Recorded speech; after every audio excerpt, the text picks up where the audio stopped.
Alright, so gonna be doing a car wash today. It's actually pretty clean, but one of the things that I really want to do is I want to polish some areas that have swirls, and I want to clay bar it because there's a lot of contamination on it. So I got some iron remover and a clay mitt, and yeah, it's just gonna be a quick little car wash. Alright, so I got a couple of products. I wanted to be kind of budget friendly and not spend too much money. So I got the Suds Lab clay mitt. Then I have a Chemical Guys medium cutting pad for like the swirls and scratches, like clear coat scratches, etc. And then I'm going to use that with 3D1 hybrid compound and polish. And then I've got a mitt, Adam's iron remover, Adam's car shampoo, and then what is this? Wheel and tire cleaner from Walmart. Obviously some invisible glass. First we're gonna need to turn this bad boy on.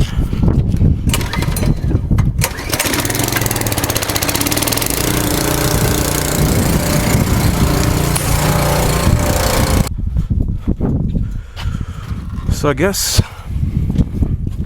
this is a Tool Daily foam can. I think it was like 23 or 25 bucks. I've had it for a while, but this thing doesn't really adjust well anymore, so personally I wouldn't buy it again. I'm looking for a new one.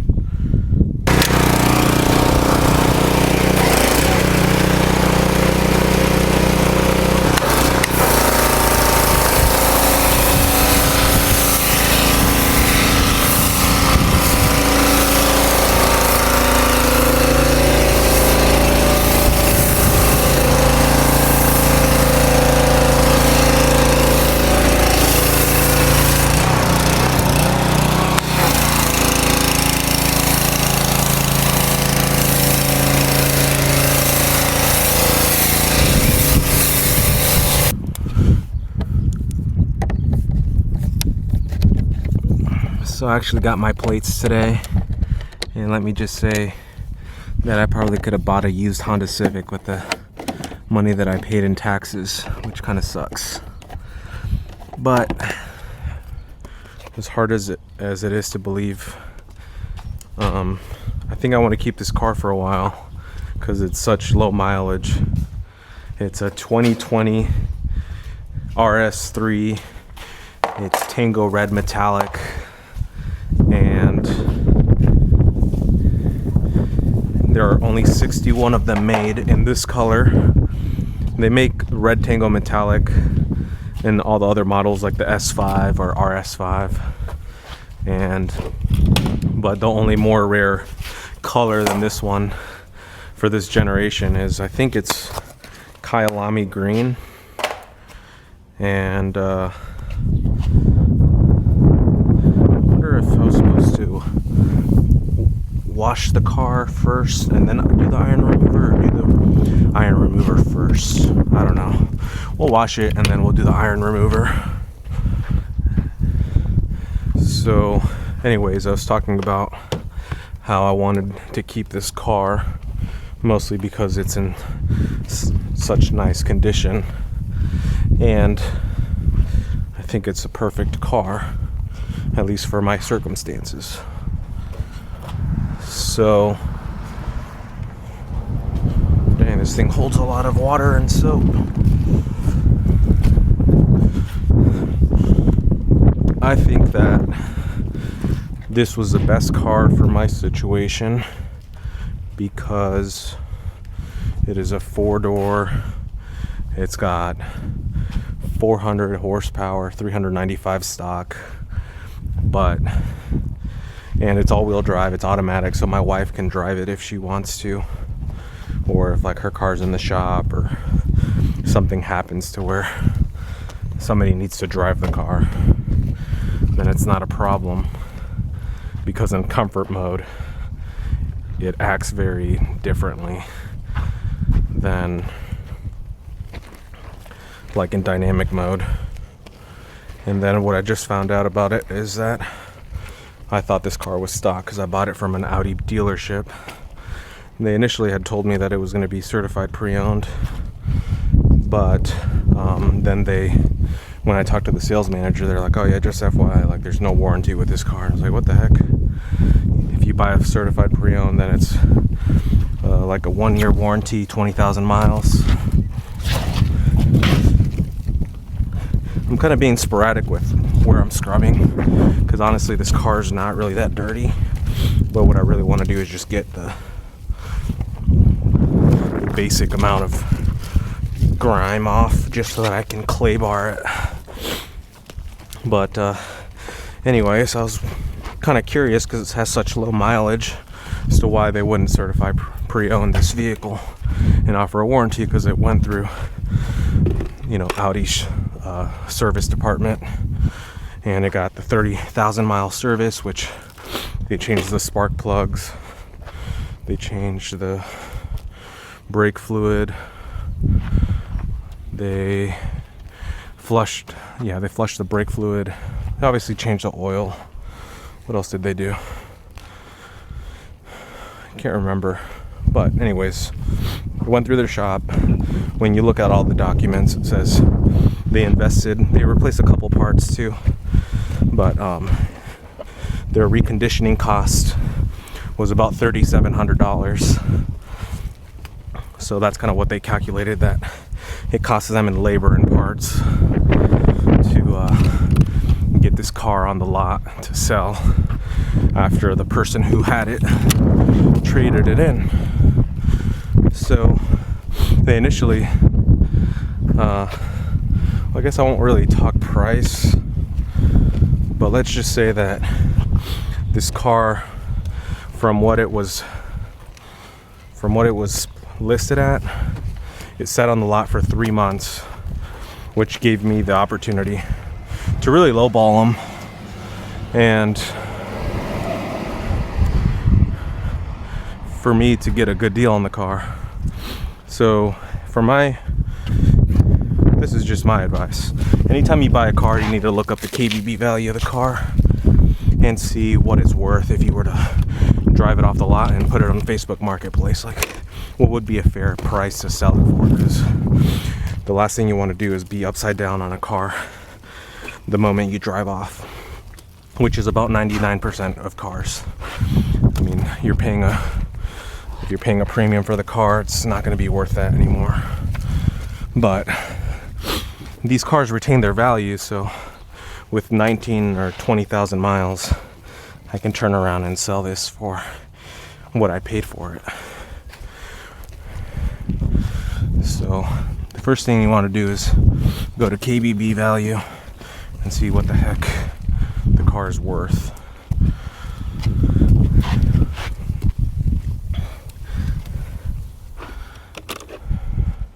Honestly, this car is like really not that dirty.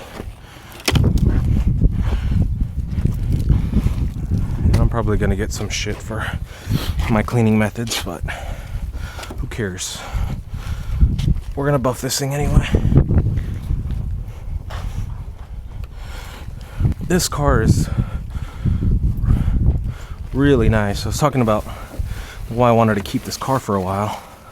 Because honestly, like, oh, that's what I was going to talk about. The fact that it's not certified pre-owned. Why?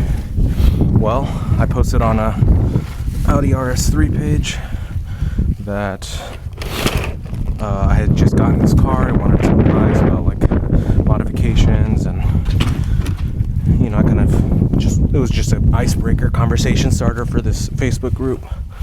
And I put in there that this car was stock.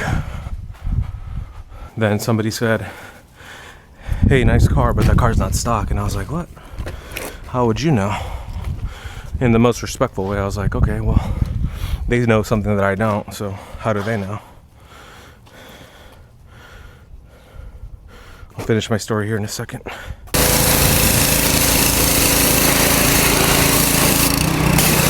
Alright, I rinsed it off. I think what I'll do is I'll foam cannon it again, and then I'll use the soap from the foam cannon to clay bar.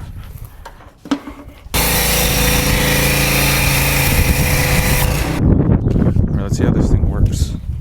I don't know, it's kind of rough. Let's see. Yeah, you can kind of feel like some rough texture. Gotta do the glass too. The glass always has like, you know, some sort of contamination on it. But anyways, back to my story as to why they would not offer use warranty. I posted on Facebook. Somebody said, hey, that car's not stock. I said, what? No way. And to be honest with you, I didn't really ask the dealership. I actually assumed, because when I saw under the hood that it had a stock intake, had a stock exhaust, I was like, dude, a 2020 with 20,000 miles, there's no way it's been tuned. It looks mint. Well, they pointed out that the RPM or the rev limiter is set at like 72 or 7300 RPM. Well, the stock rev limiter is at 6800 RPM. So that means that the rev limiter has been increased via some sort of software, which was true. And then the guy on Facebook recommended, he's like, well, these are the top tuning companies that you may consider emailing to find out who tuned it, because there's like no dongle or anything inside the car.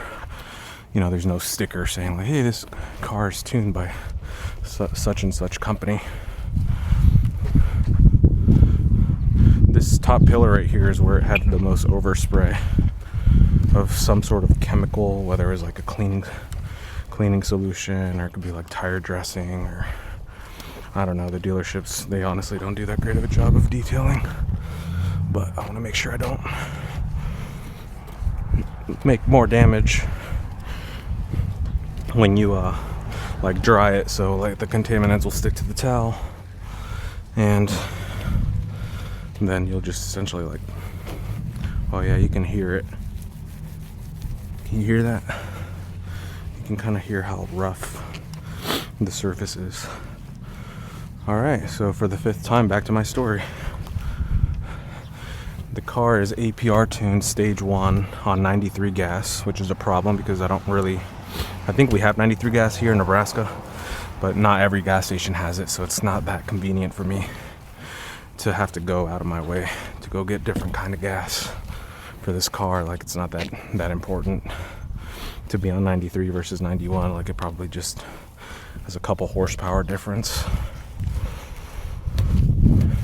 I don't know, it's feeling a lot smoother. You can actually feel or hear the smoothness.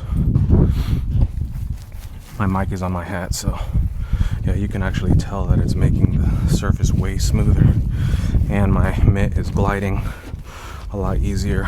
So it's APR tuned. This car is APR tuned stage 1 93, which probably means that it makes around 420 wheel horsepower, maybe like 450 crank, which is why this thing is so fast. And another thing was I immediately noticed when you put it in dynamic mode, the downshifts are like insanely fast. And found out that this thing also has a transmission tune, which just kind of, I don't know, makes it shift a lot faster. So this car is honestly perfect at stage 1. If you're really gonna race it and you really care about pushing 500 horsepower, you can do that, but I'm already breaking the law pretty much the first 2 seconds of you freaking accelerating in this thing. So I think what this will do is just, I can already feel that the surface is a lot smoother. I know I haven't hit my first car, like performance car, was a 2011 Mazda Speed 3. It was the one with a little air scoop in the hood, and I went too crazy with that one. I put a a bigger turbo on it, fuel pump, E85, catless downpipe in it, and I had a YouTube channel back then. Put an exhaust cutter on it, a full-blown exhaust from eBay, which was just like obnoxious and immature in my opinion. But as you can see.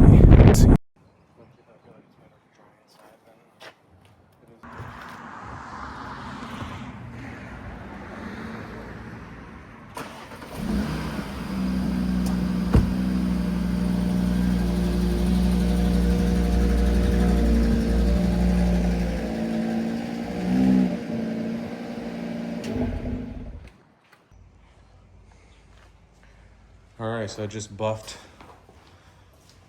the hood. A couple spots that still need to be wiped. You can see me in the reflection. Thing is looking clean. Alright, so I'm actually going to buff the headlight just a little bit because the headlights usually have a lot of rock chips. Just going to smear it on both of them. Just do one at the same time. And then hopefully I can get the resin off. Try for...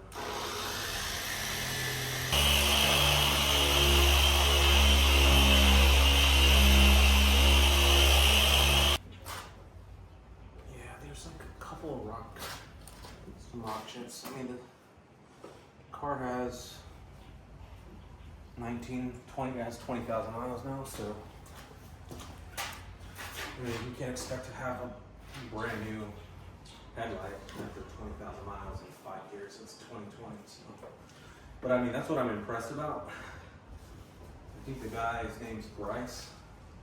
I don't know if he detailed it offhand, but he has a 911. I'm gonna guess that he, I mean, he's had the car for a majority of the time. He got it with 3,000 miles and sold it with 19, almost 20,000 miles. So he definitely did a great job of taking care of it and detailing it. And even told me there's an accident on the Carfax, but it was actually just apparently if you file a police report, it'll end up on the Carfax somehow. And he had some truck ended up like hitting the side of this, and then he buffed it out and fixed it. So you can actually see a little bit of a scratch, but like from far away, like if he hadn't told me where it was at, I wouldn't know. So anyway, yeah, the headlights look really nice. You can see my reflection in them, and so yeah, that turned out nice.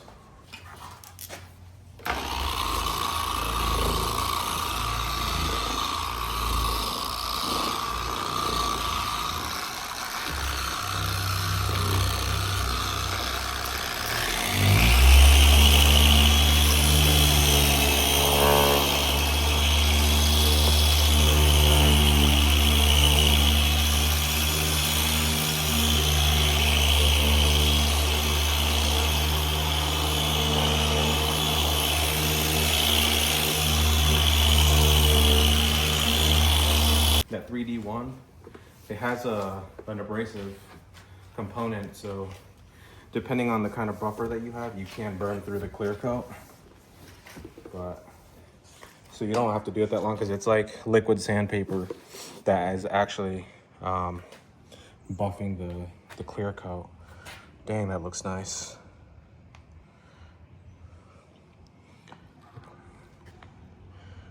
Yeah, that's nice. Yeah, this solution is like amazing. I've never used it before, but I had used the Manguars, or however you pronounce it, and that was pretty good. But I never used this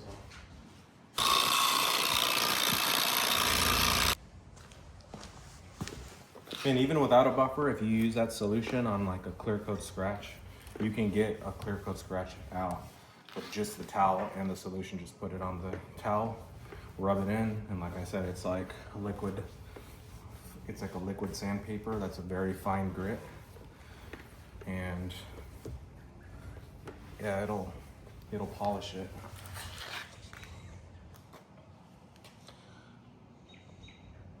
That looks pretty nice. Yeah.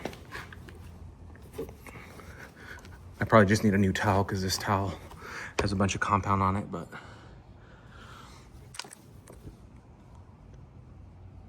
yeah, that looks pretty good. All right, so here's a good example of a scratch.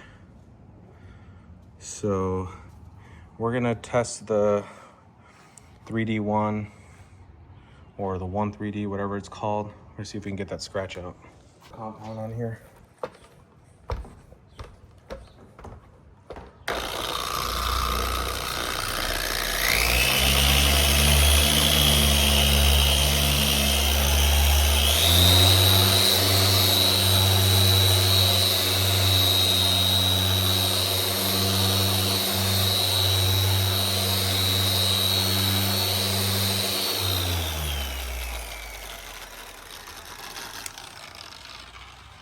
All right, that was like 10-15 seconds. Holy smokes. Look at that. There's literally no scratch. Wow. That is impressive.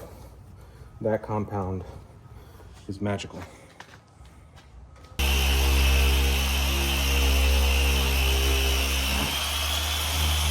Let's wipe this down.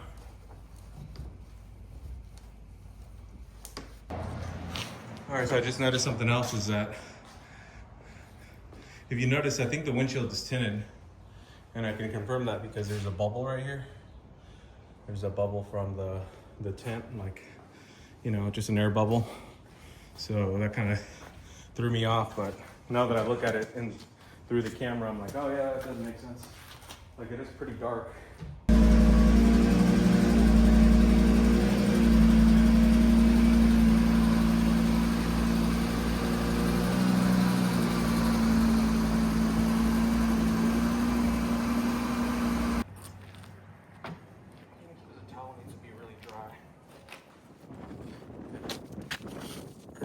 Spots are, I can't tell.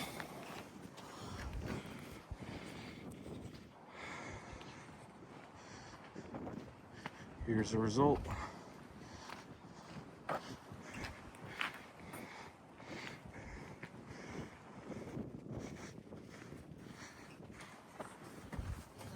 Okay.